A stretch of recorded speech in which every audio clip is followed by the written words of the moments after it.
Hell yeah. This is Josh Ruben, the writer, director, producer of Scare Me, and you're fucking with the G.U.T.S podcast. Yeah! We love horror movies, man. Horror movies. Thank you so much, Josh, man. We really appreciate it. And thank you. What is crackalacking? I know the busy. Your boy ATX and Space Vikings. Slow key as me. Trying to figure shit out. With the homie Josh Ruben. This changed my life forever. Let's not start jerking each other off just yet. Well, what's poppin'? That fucking big dick energy. Shit, what's poppin'? You get drawn into that shit. Poppin'.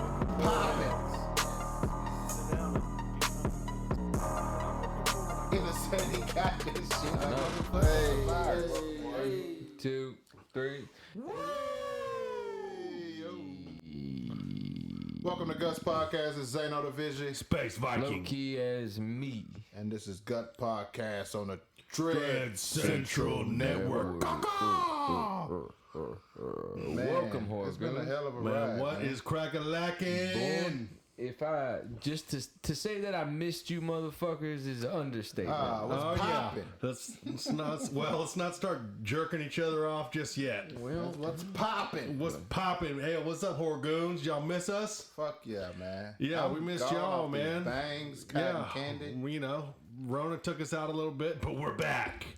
Nah, that shit is a motherfucker. You can't fucking kill slime. so Hey, officially, Roaches survive, motherfucker. I got one thing to tell you. Tried you. to take us out, but here we're back. I got you know one what I'm thing saying? to tell you. That shit You try is to no producers fuck- all in the videos. fucking joke. Come to death row. Oh yeah, he hadn't been on the mic in a while. no, I could tell. Sorry. it's terrible. Yo, so dope show today. Fuck We're gonna yeah. talk about Scare Me, one of my favorite movies from this year. We have a dope interview with the homie Josh Ruben, who wrote, directed, and starred in Scare Me. Yes. It's going down, player. You know, tits out, baby. I'm just really excited to talk to him. We're gonna talk to him tomorrow. Is it good? Yeah, bro. Yeah. I It's heard it fire, was bro. good. They got your boy too from Saturday Night Live, and I forgot his name. Chris Red. Chris Red. Yeah. Yeah. he's in there. Yeah, man. He makes a cool little cameo. It's old school. The shit that gets our dick hard. Campfire vibes. Yeah, man. It's cats sitting around a fireplace telling fucking scary stories. Really? Yeah, dude. It's No dope. shit. It's Yeah. dope as fuck. That's what's up. No, Man. Yeah. bro, it's live, and it's him, Josh Ruben, and Aya Cash, who is Hit that fan. huh? Hit that fan. Can't. We're recording, Fuck! motherfucker. You hit that? Did you fart? Hell Got a no. little. Anyways, Aya Cash, Lost who's the his. taste again. So, what the story is this cat. He's trying to be a writer, and he goes to this secluded cabin in the woods, like it's like snow everywhere and shit. It's got to be somewhere up north. So he goes jogging, and he runs into this hot chick jogging.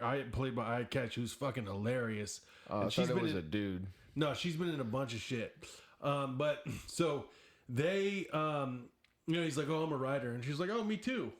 And she's like, have you written anything? He's like, well, I got some things in production. And she's like, oh, okay. So you're a poser kind of. Yeah, you know? yeah. And he's like, well, have you written anything? She's like, yeah, I wrote a book called something. I'm a horror writer. I wrote this book called, and it's like the top best-selling horror book. Oh yeah. So the power goes out, and she just shows up at his crib. She's like, I'm bored. Let's do something. Let's tell ghost stories. Because Yeah. the power's out. Yeah. Oh, all right. And so you come to find out, and it's real simple. It's just them telling ghost stories. The ghost stories are fucking scary though, because they animate the voices and Yeah.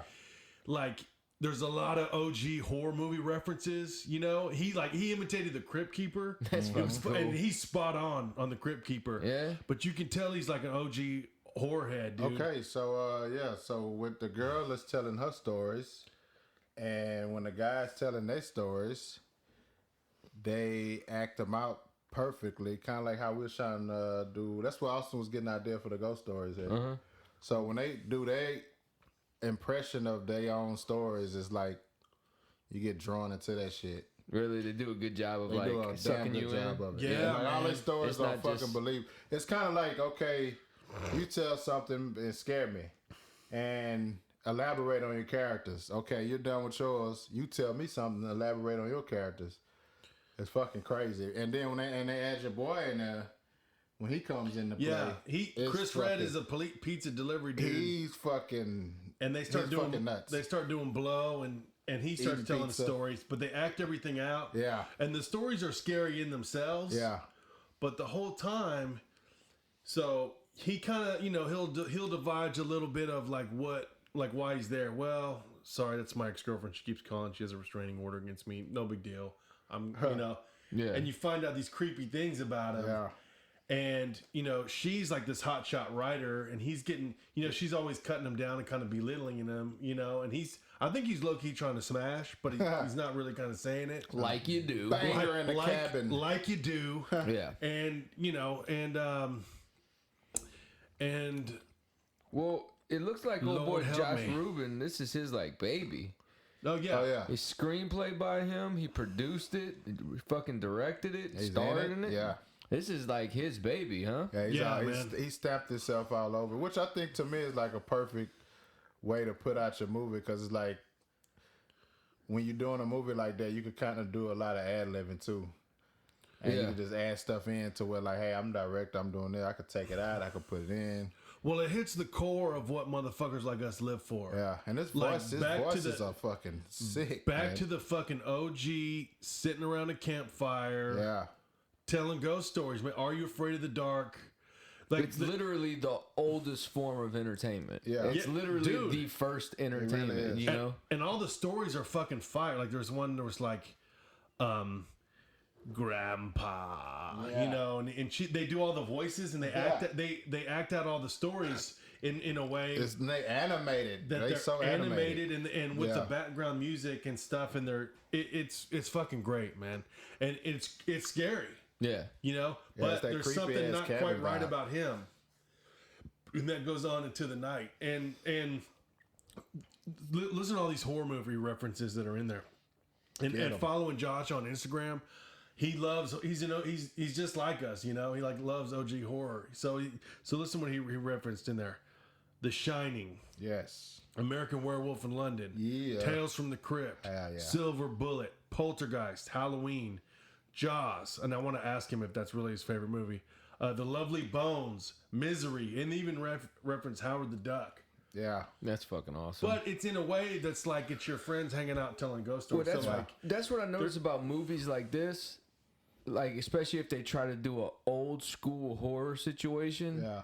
that they'll nail the old school horror like template, but it's not scary. You know what I'm saying? It's Yeah. hard to fill both glasses. You know what I'm saying? Yeah. You either do one and one's lacking, or do the other and the other's lacking. One thing I know, you know where I recognize him from? Is from College Humor. You know what that is? No. It started off. It started off on YouTube. I think it started on YouTube. It was like these little skits of like. Oh yeah. That's where I recognize him from. He wrote a bunch of them. Was in a bunch of them. No shit. Yeah. He's smart as shit.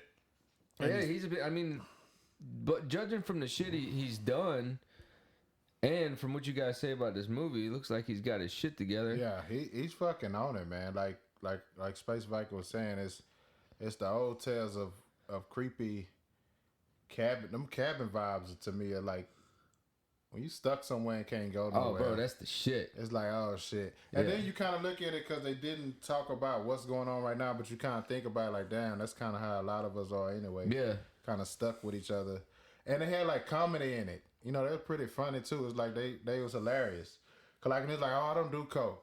And they're like, you never did coke? That's what I'm saying. Like, dudes start going off and then they hitting lines and shit. that's what I'm saying. Hitting the old school, like it's funny and it's scary. Yeah. It's usually just funny and just a good movie, but not scary. To do both of them, man, that Yeah. shit's hard. Yeah, Well, man. because this, they set it up in a way like I've never seen before. Like, because it's like, the funny parts are, it's like, us sitting around telling stories to each other. The funny part is us talking in between the stories, because we're funny dudes. But when we tell the stories are fucking scary. But like, afterwards she's like, oh man, I got to take a cocaine defecation. You know what I'm saying? Yeah. And, like, Yeah, Yeah. even when she was like, you still high? And he was like, I'm pretty fucking high. And she was like, I'm not. And then she's like, yeah, I am. You know what I'm saying? Just like, just some wild shit. Cause like she poured, it was fucking hilarious, man. well, and like, there's little things though that you pick off as the movie's going. Like she keeps throwing little digs at him, and kind of, you know, like, oh, you're not a real writer type shit. Kind of like, oh, the white man, this and that. You know, like, why can't the character be a girl? You know, type shit. And you know, he's got a little backstory. So the ending, no, I don't want to give no spoilers away, but I fucking totally recommend this movie. All the spooky boners, comedy boners. Yeah, definitely. Interesting, you know, and it's hard to make a movie now that you don't see in theaters that you stay off your phone for. Yeah. But it's done in a way, you know, like just the stories. I don't know. I want everyone to see it. It was dope. It's rare that we see a movie that when you watch it, you say, hey, this is a well-made movie. Yeah. You know what I'm saying? And it be scary. Usually it's a well-made movie and it's well made and so much money's behind it, or it's well made because they have so many people behind it that it has to appeal to all these other people to try to make its money back. And it's the people they held it down, man. It's just like really the like acting. 4 or 5 people So in there, that's really, a brilliant formula to do it during. I don't know if they shot it during COVID or what, but it's like that shit was hard, man. There's 5 people in the movie. Yeah, and there's 3 of them. 2 of them that's mainly talked in, the third one added in. But it's like, damn, you focusing on. Yeah, you get 2 really badass actors and have them hold it down. Yeah, you know, like you get 2 phenomenal actors, 3, and have them hold it down. And then there's a couple, like his driver is a character, and she's a writer, you know, and she, you know, just the funny dialogue. She's like trying to talk to him, and he's like trying to avoid her, and she's like, "Oh, for sure, is he sure?" You know, like no shit. And that's fucking awesome, dude. I'm gonna use that one, dude. I don't want to. Yeah, loved it. Take it through the factors. Okay. Oh yeah. You know, first of all, I don't remember the guts factors anymore. It's been so fucking first long. of it, Keep us off the phone. Keep us off the phone. Factors, definitely. Yeah. Keep us off the phone. 95%. Yeah. Off the rip. Off the rip. Yeah. Yeah. Right into it, because it's right into him taking the cab right up there, and his cab driver, you know, or Uber driver is like, you know, special. And making him, you know, it's funny right off the rip. You know, it kind of reminds you of like some kind of like Chevy Chase Lampoon's kind of situation. And I got the what's the name vibe? What's the Window? I'm thinking with Johnny Depp. With Johnny Depp, yeah. Kind of got those vibes a little bit. That's kind of what I was envisioning in my head as you were saying it. You know. Yeah, because the way they was telling the stories and just the whole visuals of it, it was pretty. It had that little vibe, but the Window, you know. Because he's stuck in a cabin, but it's snowing. Spooky / scary vibes. Creepy / scary vibes all throughout. Yeah. Yeah, man. Yeah. And they really did a good job with it. Because you don't realize, because it's not some over dramatic like story where it's like, you know, where it's like all of a sudden they're on this crazy set and it's like it's just him, but they slowly reel you in with the little type. And it sneaks up on you scary. And next thing you know, you're kind of bugged out. You're like, holy shit. Bad. And then, like, he starts to turn a little bit. So it's kind of bugged out. Gets a little nuts. Yeah. So creepy / scary, good. Kills. There's not a ton of kills. There's I don't want to spoil nothing, but it was dope how they did it. Yeah. And ending was dope. Yeah. Ending was fucking dope. Yeah, ending was sick. So, recommend it. Scare me. All the spooky boners. Hey, touch yourself. All the spooky boners. Touch yourself. Bonus in itself. Yeah. Oh. So tell me about your quarantine, fellas. Oh, fuck. Well, how was it? About that. Fucking Did bullshit, you have fun? man. Shit, Wasn't it a blast? Man. No, you know my fucking ADD ass. I'm just It's like, horrible, huh? I'm still like, yeah, you might catch it again. Yeah.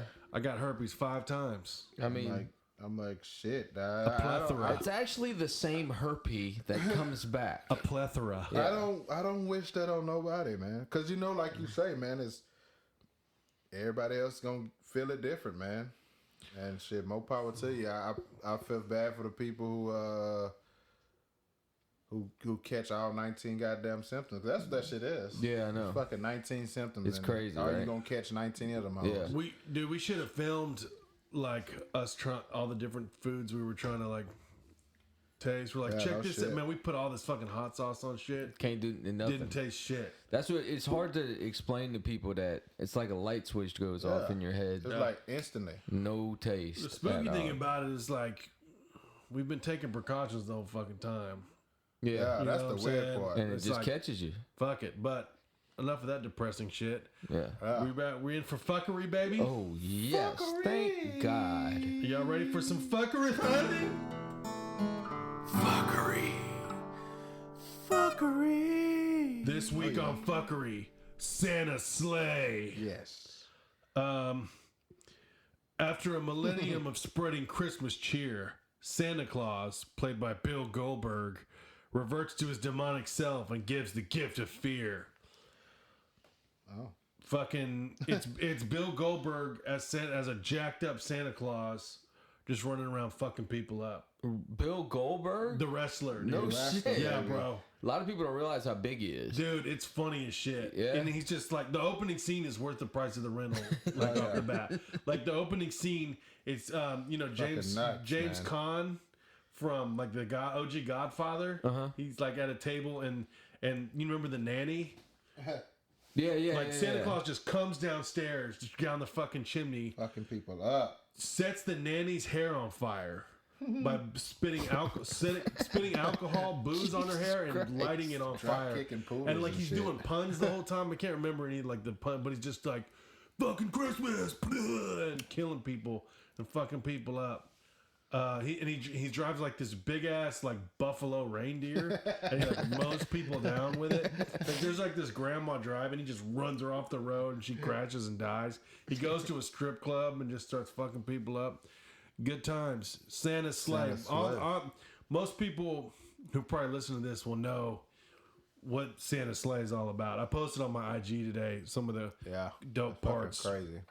So, yeah, check out that IG page. Bet. G.U.T.S podcast. But I can't wait to the next coming up episodes with this little time off that you had to just watch bullshit. I bet you got some shit stacked up in that old noggin of yours. I got some shit stacked Kind up. of was blurry In the vision noggin too. of yours, I got Some that shit stacked up in my noggin of yours. Bang. shit stacked up. Bang. Noggin of yours, and Cotton that ain't candy. my All right, what the fuck are we fucking doing? my All words. right. Sorry. I don't know. Oh, We're a little man. excited to be back. We're And that- fucking losing it. I know That what brings I'm us losing to it. fucking Shoes of the week. Shoes of the week. Company rough like a volcano. Me and my partner Zano. Zanos coming down to bring you that fucking big dick energy. Oh. Shoes of the week. Damn. Jeez. Hey, it is Zane on the Vision. This shoes of the week. God damn it. Hey, man. What's the damn dance in New Orleans that's everybody do? Second line? Twerk. No. Jubilee. Oh, yeah. Do the Jubilee all. Do the Jubilee all. Do the ju. So they got a Jubilee Air Jordan 11 dropping, folks. Whoa. Really? December 12th. Cut it out. That's this Saturday. Cut it out. For $220. Cut it They out. breaking your pockets. For What's 220 crazy- off the rip? Oh, yeah, off the rip. That's before tax, folks. So it's $220. damn, them dirty bitches. Hey, this is a timeless silhouette. Needs no introduction, but we'll break it down for those that don't know. Tinker Hatfield created the Air Jordan 11 redefined lemons with the carbon fiber plate from the unraveled performance of the patent leather for an unprecedented touch of luxury. Is that unprecedented? I like saying it like that. All The right. inventive design debuted as MJ returned for his first retirement, putting the rest of the league and the shoe games on note. I'll never forget when he came out with these goddamn shoes. Let me see him. Everybody, well, this is not they didn't come out with those, but the patent leather itself. Those 11s that I have when he first dropped Oh, them. yeah. Because Tinker Hatfield didn't want him to wear them, but Jordan was like, man, they look like they ready for me, and he jumped in them, and he actually got sued by the league for wearing them, Tinker which is Hatfield crazy. or Jordan? No, Jordan did, because they're like, what the hell is that on your feet?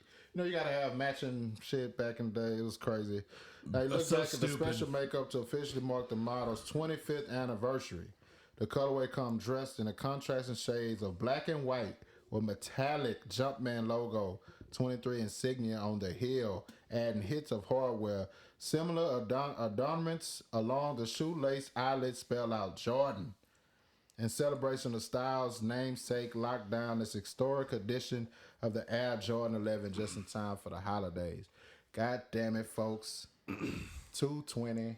Off the rip, man, this shit better be a timeless silhouette for 220. I'm so sick of Tinker Hatfield's They clean, bitch ass. don't give me no shit. But it's like, oh shit, okay, we're gonna drop. Because when they was showing them, they was like supposed to come out like around.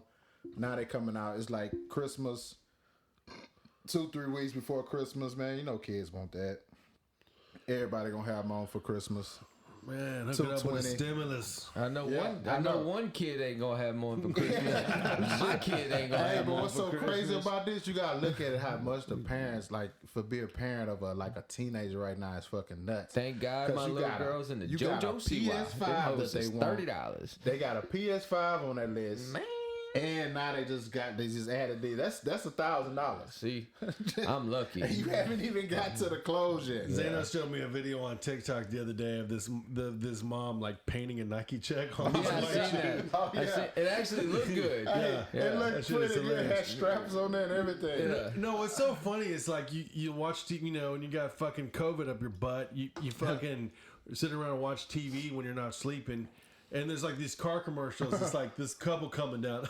Well, I bought you this one, and I bought me this one. It's like two cars. Like, where the fuck do you live right now? Where you just both y'all are getting matching getting brand it new in, whips. man. She's like, no, I like this one. It's like, oh, Buffy, we're on this fucking no slopes of the shit. Atlantic, like. Motherfucker, But it's where do you live right now? That's pretty steep, Where people are you just know. buying whips left. Everybody posts. It's crazy, 220. So with tax, they might be like 235, 240. So get your money right. You got a choice to make.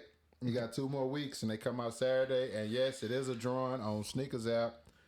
Jesus. Active Foot Locker champs and Foot Action all have them on raffle drawing. So course. You know what I'm gonna get if we get another stimulus check? What? Dome tat. it's gonna be crazy, and that's why we're not getting stimulus checks. That's why we're not getting stimulus checks. Man, they fucked us. They're supposed to come out like a couple weeks from now. I want a fucking dome tattoo. I understand you do. I understand that. But yeah, man, And I this feel is your Zeno pain. Shoes of the Week. 220, get your money Shoes of up the week. and go broke on Christmas. Bet.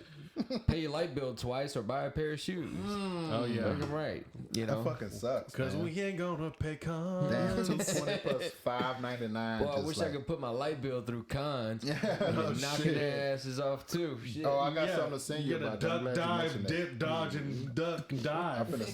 finna send you that right now. What is it? The 6 Ds? The Yeah, 5 dive, Ds? dick, Duck, whatever. dive, fuck it. dodge, dip, and duck. Yeah, Yeah. the That's bills are coming. Man, Christmas gonna be a Yeah. motherfucker this So, year. Hey.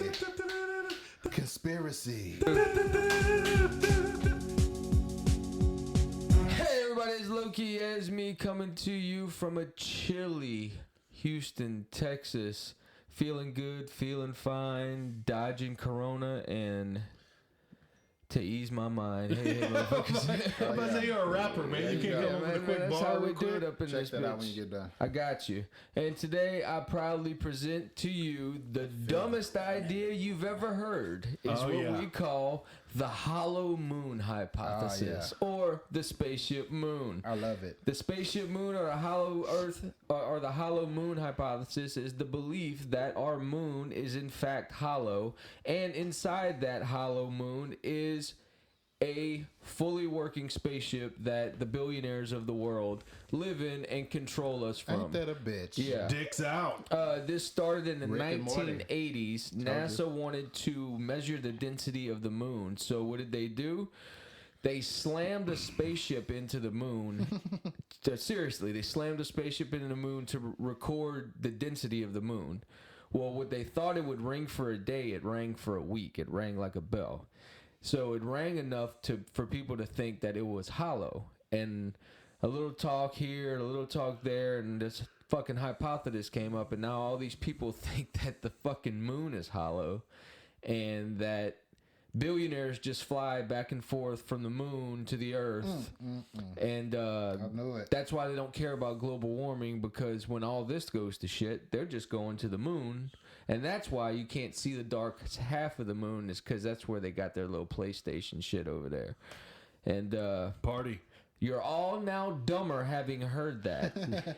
And now, if you believe that the moon is hollow, you may be dumber than me. You may be crazier than me. Because I believe in some dumb shit. Say like the dude said today. He's like, okay, they say Neil Armstrong the first man on the moon. But who the fuck took the picture? Yeah, no shit, right? Who the fuck took the picture?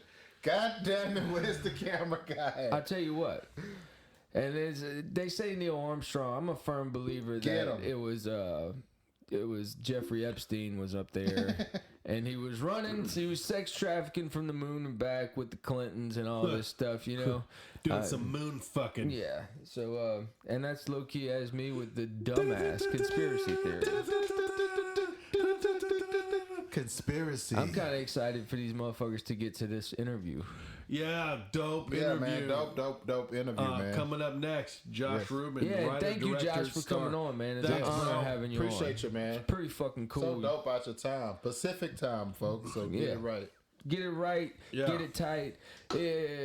It's good to be back. It's good to be back on the mics. I know the not creating for people like us is a real motherfucker. Man, and that shit feels just weird. sitting down talking into these fucking microphones is you know what I such a discovered relief. though for the first time that I've been sleeping on big time? Sandwiches. What's that? Rick and Morty. Yeah. Oh, yeah. I That's never really the fucked with shit, it. dog. It's I fucking put him dope. on to that. Yeah, I tried Zana to put me tell on him. that. I tried Really? to tell him. Dog, it's dope. You don't fuck with Rick and Morty? I never Bro, really you'll fucked love with that shit. Hey, it's dark, fam. Yeah. It's tight. That's Well, right. there's parts of it. I mean, conspiracy. it's a cartoon for kids, I but fucked with that BoJack Horseman, but I never fucked with would, Rick and but, Morty. dude, check it out. Yeah, bro. It got some shit like There's how you kills do in your it and shit. conspiracy thing. You'll look at it and be like, oh yeah, because a lot of shit will go right over people's head, and they put it right. Cartoons always did that shit. Yeah, The They put that Simpsons are shit right in famous front of for your it. face. Simpsons called the fucking Because Trump man, presidency. Rick and Morty be on some shit. You be kind of looking at it like, Yeah. yeah, I believe that. I shit. think that's why it's so big and so popular. Nah, it It's blew because up. there's so many layers to it. And You know? there's so many different layers to it. It's like the clones, the aliens, the different planets, the us controlling. Man, it's deep. It's deep cartoon. It's funny. It's hilarious. I love it. Well, thank you, Horror Goons. We go love y'all. Rate, review, Yes. subscribe, share on Hey, please, Apple Podcasts and Spotify. help us make the show better. If Review you, this If you motherfucker. review this thing and throw some stars down, it helps us get into bigger algorithms and shit. Yes. So we can make a better show for you. Big shit coming in 2021. It's free. Yeah, it's free, motherfuckers. If you fuck with us, Big shit coming in about it. 2021. Check out the merch, gutspodcast.com. we love y'all. We love y'all Thank you so for your much. support. Thank Yes, you, man. Horror Goons, for your support. And for Guts Podcast, It's Zano the Vision. Space Viking. low key as me. Wow! We love horror movies, man. Horror movies are our life. What's up, dudes? What's up, man? How's it going? Thanks for having me. Hey, thanks so much for coming on. Zano, where you at? What a killer flick. Hey, bro. Yo. Yo, how's it going? Hey, man. Such a dope movie, dude. Oh my God, thank you for saying that. Congratulations on making such a fucking killer flick, man. It's great. Thank you. I appreciate that. It's a lot of horror fans, really loyal ones, are kind of like, "Where's the dismemberment?" But I'm like, hey, when I hear from folks like you, we're like, no, it's good. It feels great. So thank you. Well, it gets down to like the legit core of my spooky boners, like sitting around telling ghost stories, man. It's that's how we get into this. It's like the oldest form of entertainment, and Yeah. get down to the Yeah. root, man. It punched all my spooky boners. You had tons of dope references to like, I started writing them. I'm like, I failed every school I went to, you know what I'm saying? But I started like taking notes and shit of like all the, like I nerded the fuck out, like all the Halloween, horror movie references that you did. Like look at all these fucking notes I wrote. So you did The Shining, American Werewolf in London, Tales from the Crypt. Your Crypt Keeper It's perfect. is sick, dude.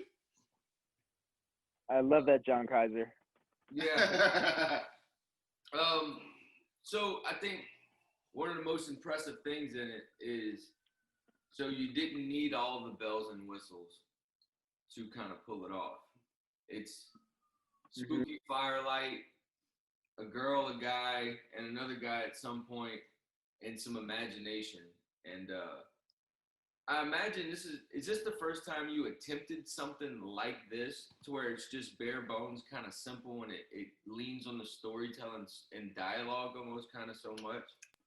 I gotta send you one video I made years ago when I was at College Humor, called it was like Robo Terrorists, and it was all it was all space work. And even before that, it was basically about, I did this like weird little series with College Humor called Josh's Mind House, which is now like my website, my brand if you want to bullshit. But it was about how these like robot terrorists stormed the office, but there was no props, no guns, no nothing. But everybody was kind of playing robots. It was just people walking around like robots and me pretending to use different guns and weapons to kind of blow them away.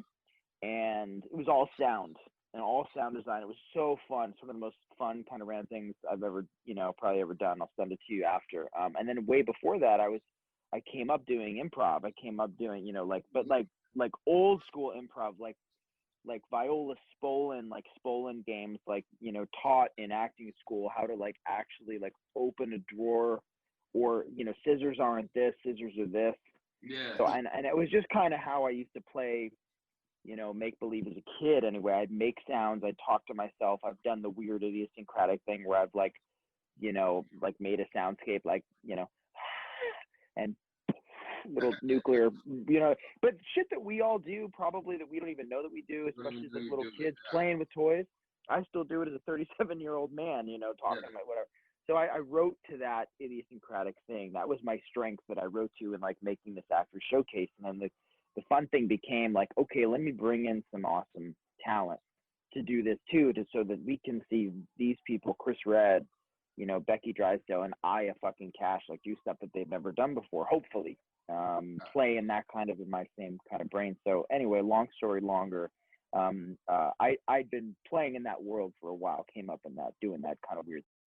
That's why I got that vibe of like, to me, it was more like, it was like us watching a play, like on stage, And so when I was looking at it, I was like, and I was wanting to ask you about the improv thing, because I looked at it like the storytelling, and me personally, it'd be like me going watch y'all tell y'all story, and me being in the audience, like being able to give input on who the characters should be, how the characters should act. And I was looking at it like that, because when everybody came in and like you told your story, and then you up one like telling another scary story, I felt like I was like, man, this show should go on the road. Well, thank you for saying that, man. I mean, this is why Shudder is fucking amazing. So Emily Gatto is the head of their acquisition. She was one of the first people. I mean, she was the one who saw it first, I think, next to maybe Sam Zimmerman, and was like, we need to have this, which is incredible, A. But B, she was like, look, this could be an action comic. This could be like a moving, graphic novel, or hell, it should be a play. It should someday be a play. And I'm already like, well, when the world is back to normal, that is one of the first things I'm going to do is adapt it. I would love to originate it with, if it's not Aya, it's some other awesome up-and-coming actor who didn't have this opportunity before to show off what they can do, but can do what I can do, but better. But as a woman and as an actress who doesn't get the opportunity to do these kinds of things, that's my whole thing. It's like, what can we cross-pollinate here as actors? Not only if they haven't done horror movies before, but if they do this like extra fucking cool thing where you get to truly see the showcase. It's my favorite kind of thing to do. So yes, so someday for the stage, fuck yeah.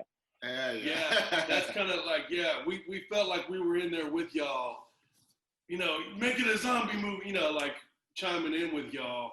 And it's kind of hard not to fall in love with y'all. Killed it so much. It's hard not to fall in love with you and Aya, man. She was a monster in it, man. So she good. Was so good in it. It was hard to kind of not like just sit there like a little kid. Like it took me back to why I love doing this in the first place, man. And I think, using creativity to do it, instead of like, hey, let's put all this fucking CGI blood and do all this, and and then I really love what y'all did. It really made me feel like a little kid, man. I was so stoked to talk to you. I'm fucking even even the shadow work, like the creativity with the shadow work. And it's one of those things that people don't. You get it sometimes, and sometimes it's really, really obvious what you're doing with shadow work. But sometimes it's super subtle, and it's just enough to sink you in, you know. And you add that with you and I. And I knew she was, I was telling that to my friend a couple months ago when we first started watching The Boys. And I saw her for the first time. And I was like, man, she is something, because she scares you. I don't know if you ever seen her in The Boys. She scares you at that character. Yeah, she's incredible. And the way she turns it on and turns it off, she has that weird thing where you do it too, where you could be one thing and then the next word be another thing. I don't understand actors. Y'all are weird. How do y'all do that? So weird. You know? And that's another thing is if you're watching it, it's supposed to look easy. And you really make it look easy. Yeah. As far as acting, how long have you been acting? Oh, since forever. I mean, it's like even before I knew it was acting, like, you know, since I'd like my brother and sister are 9 years old, and we would like, one of the first things we'd watch was together was La Bamba, you know, with Lou Diamond Phillips. And I remember like wanting to play Richie Valens, Richie Valens, and like lip syncing La Bamba for my family with my brother and my sister, and then like all the horror movies she introduced me to, acting out. I mean, I remember getting in trouble. You guys would appreciate this. I keep forgetting this. My parents got in trouble with my kindergarten teacher because I did a Freddy Krueger impression when I was in kindergarten. And I don't know if I said bitch, but I was simply like, I'm Freddy Krueger. And it was like a little, you know, 5-year-old or whatever. And they were like, Mrs. Ruben? You may have an issue with Was that your guy? Was that your guy, Freddy? Was he your guy growing up? He was like a fucking cartoon character. I think my introduction to him might have been Freddy's Nightmares.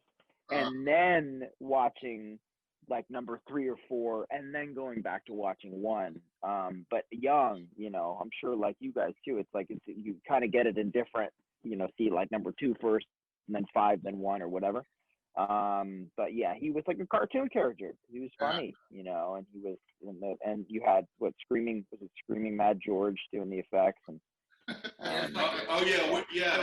we're really good buddies with one of the guys that worked on that. Said Nick Benson, man. He has and you know the stories he has to tell. It's just like we just nerd the fuck out talking to him, you know.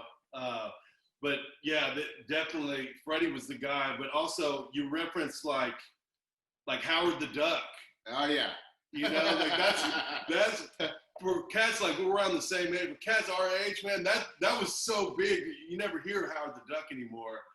It was like a cartoon in its own right, man. Yeah, Jeffrey Jones playing that, you know, turning into that freak in the end. I still use images, that monster, that alien he turns into, in like image decks and stuff. I just did the other day. You know, I love that movie. Yeah, that movie was nuts. It's so weird that those movies are just getting popular now.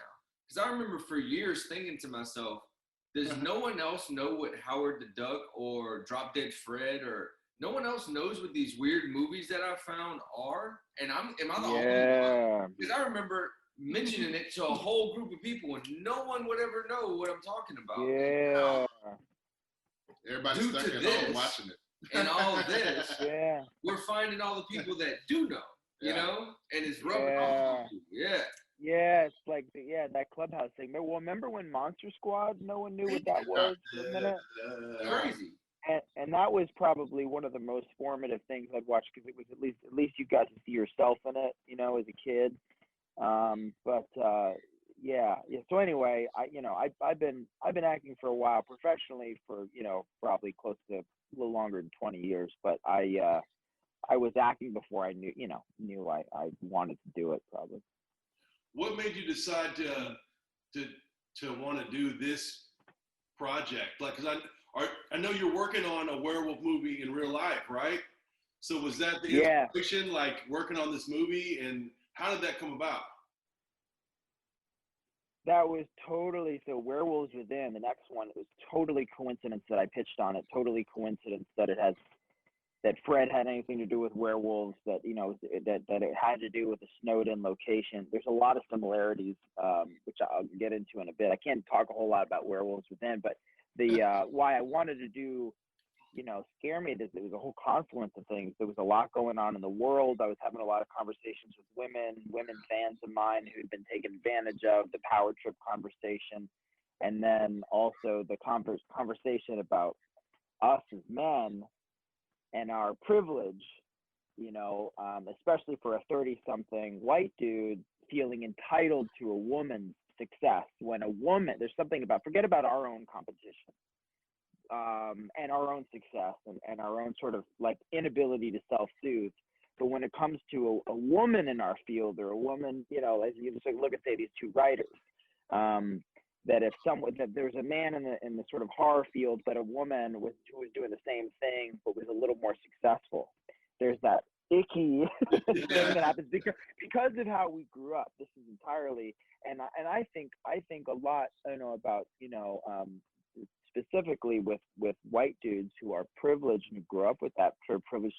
You're going to grow up, you're going to take care of your family, and you're going to be the president, and you're going to be successful, and you're going to be all these things, and you're going to take care of the woman in your life. So all these gender dynamic things, and it's totally permeated our society. We, to the point where we can't, it becomes this kind of fracturing thing. I thought, how fucking great and icky would it be to kind of open up this thing that we don't talk about, and that it's, it's okay to explore that gender dynamic, and what it would be to show the guy who can't self-soothe and who wants the success but won't do the work, and then you've got just a pizza dude, who comes in and who is fully confident, doesn't give a fuck, is open, willing to make a fool of himself, and is kind of the winner in that scenario, in that third wheel scenario. Anyway, beyond what I was excited to kind of make, it was also, I've been directing commercials, and I've been a fan of the genre well before I was a fan of comedy. So I knew if I was going to make my own thing, take this financial risk to self-fund, at least in part, this movie, that genre movies are the most forgiving. Horror fans, us, our community, is the most experimental, willing to sort of check out everything from Jack Frost to John Carpenter's Body Bags to Dark and the Wicked. You're going to want to try to, see a little bit of everything, experiment with everything, because it's all, it's all good. One thing that I kind of noticed about that power dynamic, and it's written really, really well, is if you pay attention to it, he does it to himself. He lets his own insecurities bleed into the conversation, and what you see is the reaction of her. So you see her reaction, but she's only reacting to his insecurity. It's like he's flogging himself and he doesn't know it. It's written really, really cool.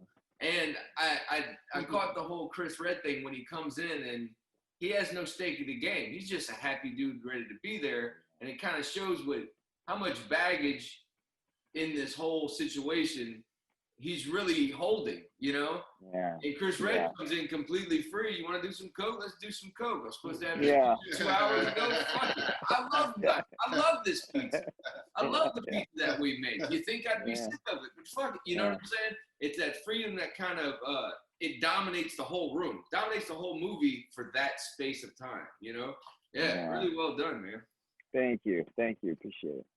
Yeah, I think with horror goons like us, man, does it scare me?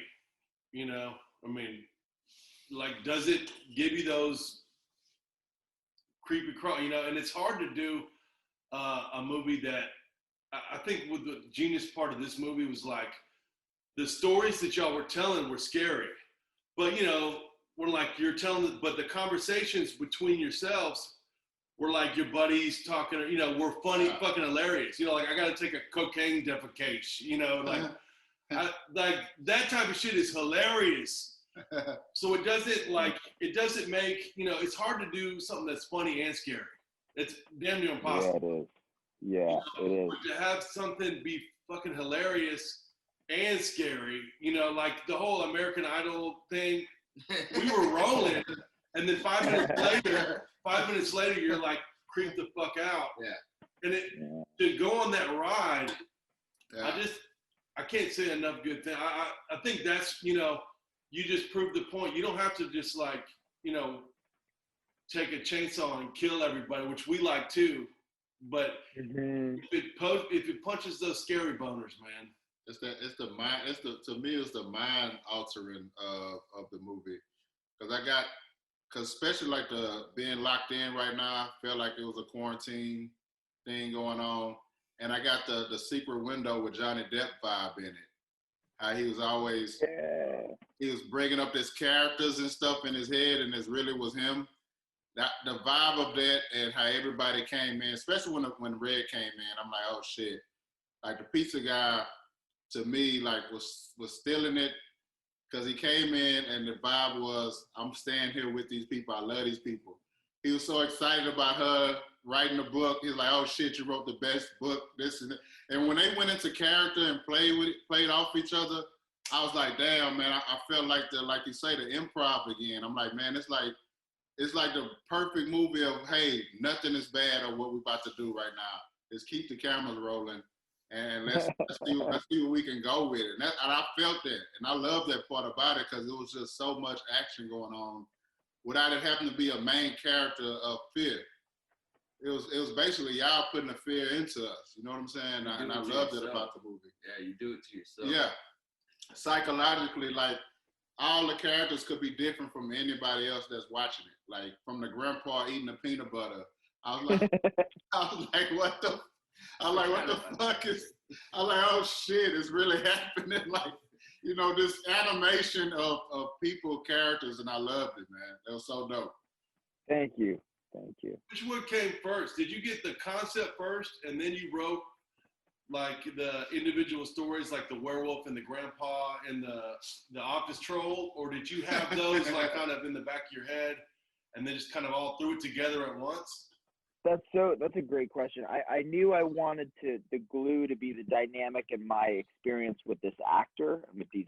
I wanted to make it fun for me and make it fun for them. I wanted to go in and really, which I haven't gotten to do very recently. You know, you gotta kind of pave your own way, and no one's gonna spoon feed you. So I knew I wanted to kind of carve out an actor showcase for all of us, and that I wanted to also really show my chops and show her chops, for her to show her chops and his to show his.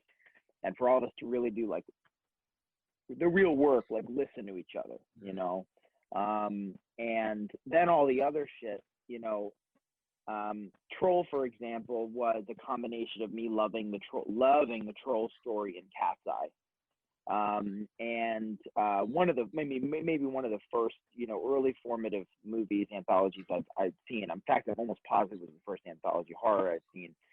And with my family, and just kind of over the years, you know, I've done, if you did a college humor deep dive, you probably see me play a troll because I like to squat down and do that troll walk thing. Like maybe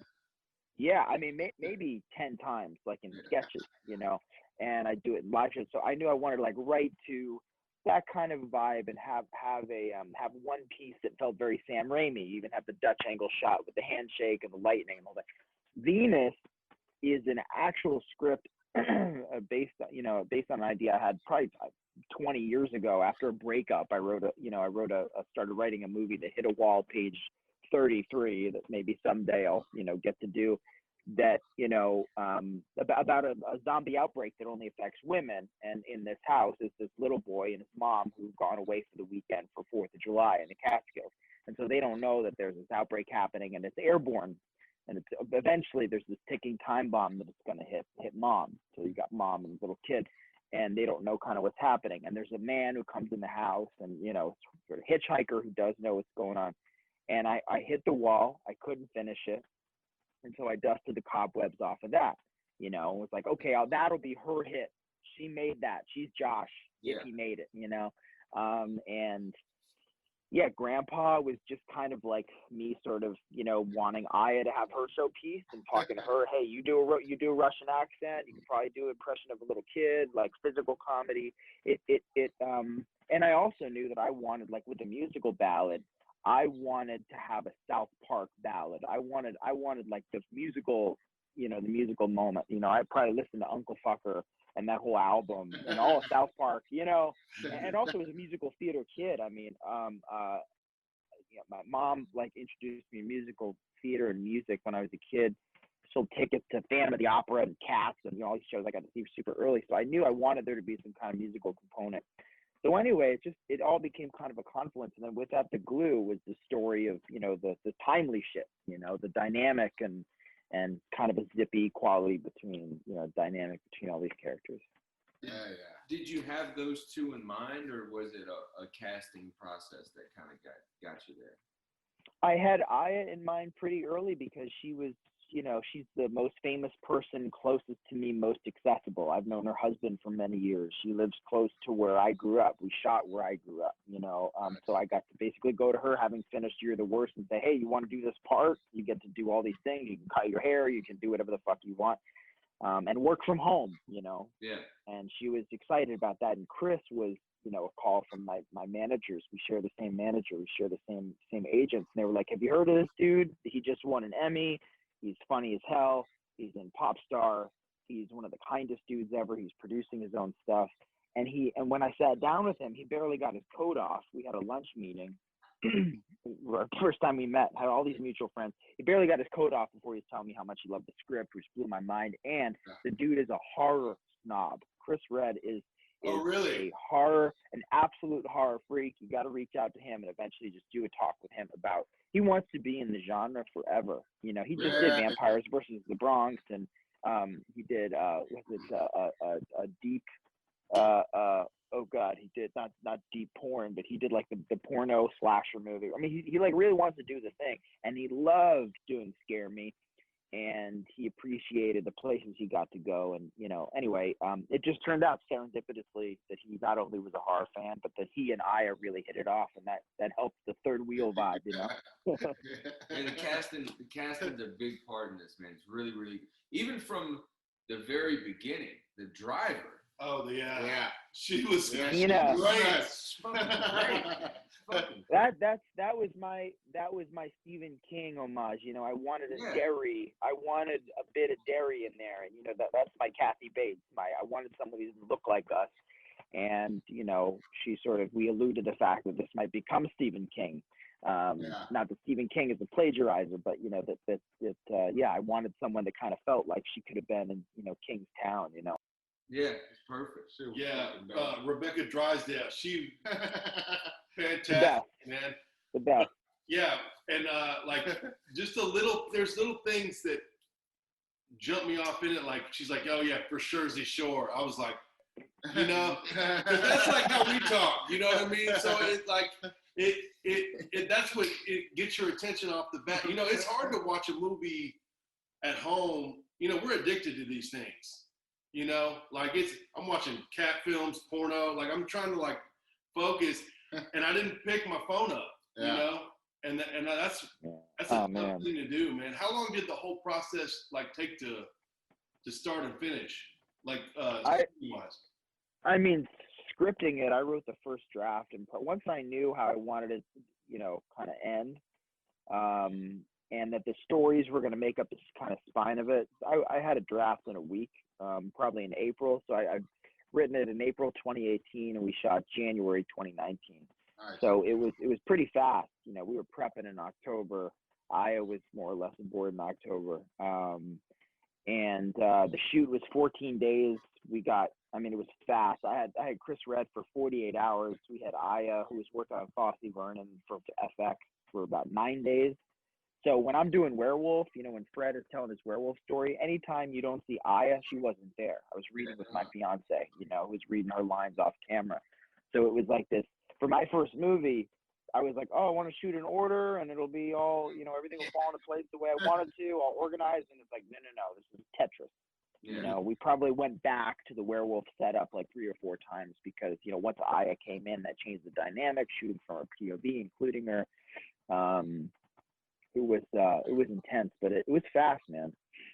It's so hard to make a movie. It's weird that they get made. That's they're little miracles, right? And I'm in this fucking angelic position where as soon as I finished that, and we had a rough cut, I had these little screenings. I had test screenings. You rope in people that and Natalie Metzger and Matt Miller at Vanishing Angle, who just produced Wolf of Snow Hollow. They saw it. They then wrote me maybe a month after they saw it, and had no pre-expectations of what to expect. They saw Scary, they're like, holy shit, this is different. They got asked to pitch directors to Ubisoft on werewolves, and they were like, well, we just saw this movie, and we think it's got this kind of quirky vibe. We trust Josh, and I pitched on it. I was really anxious about pitching on what I thought was going to be a video game movie, you know what I mean? Like something way too big for me, and it wasn't that at all.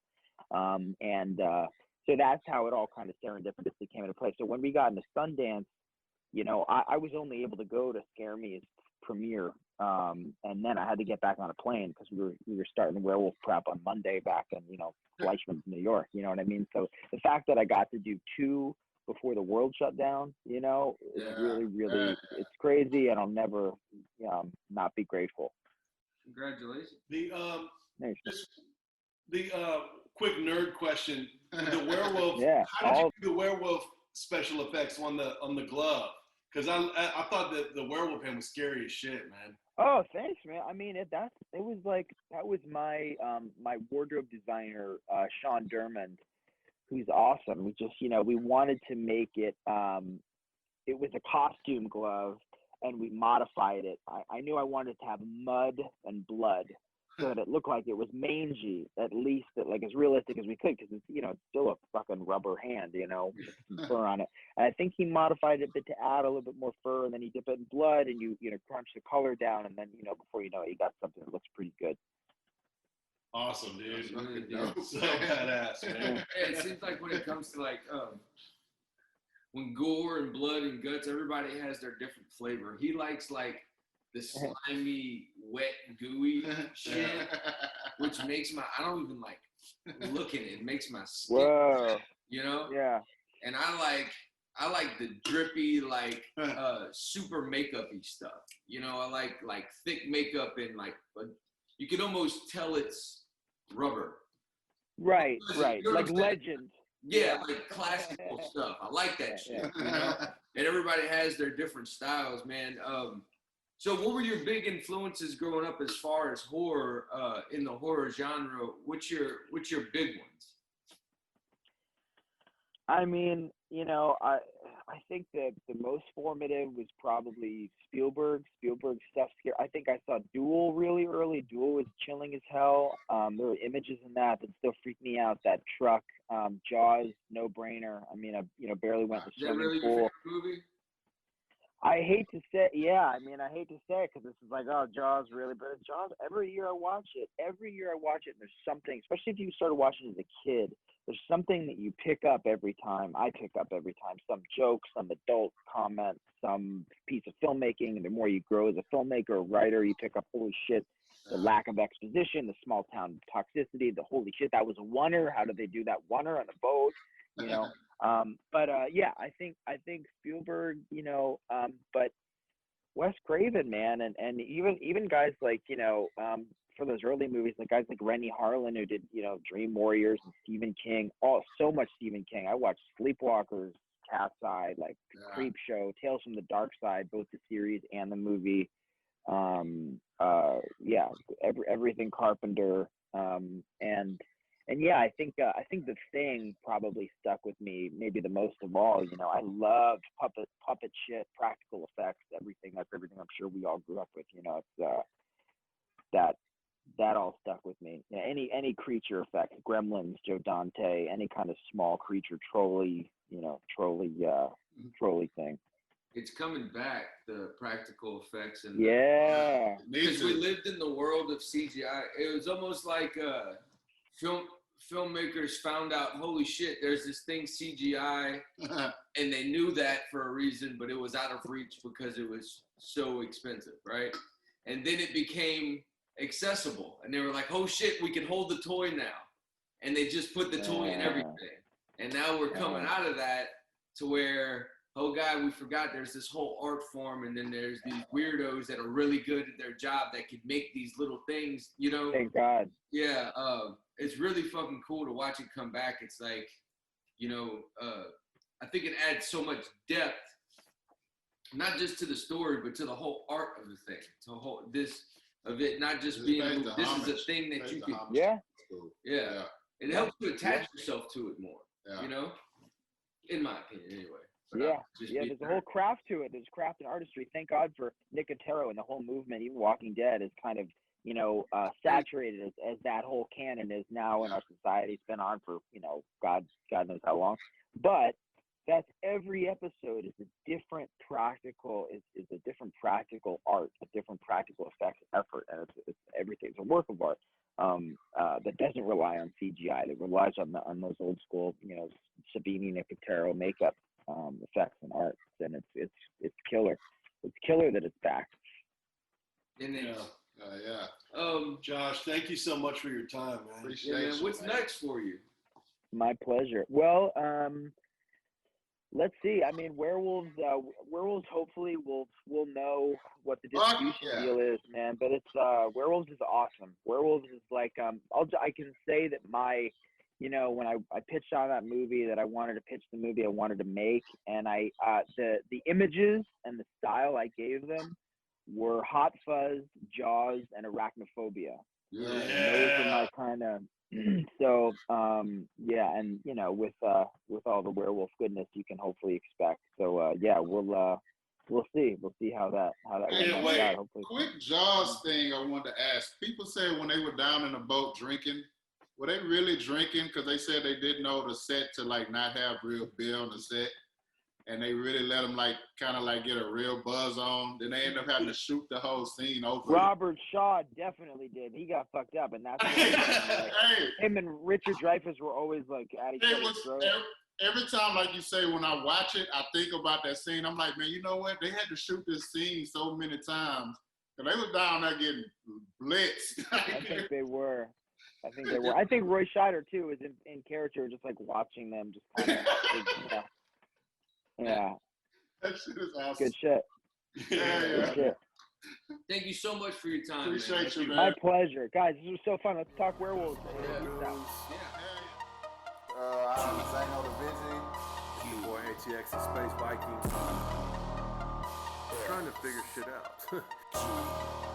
This changed my life forever.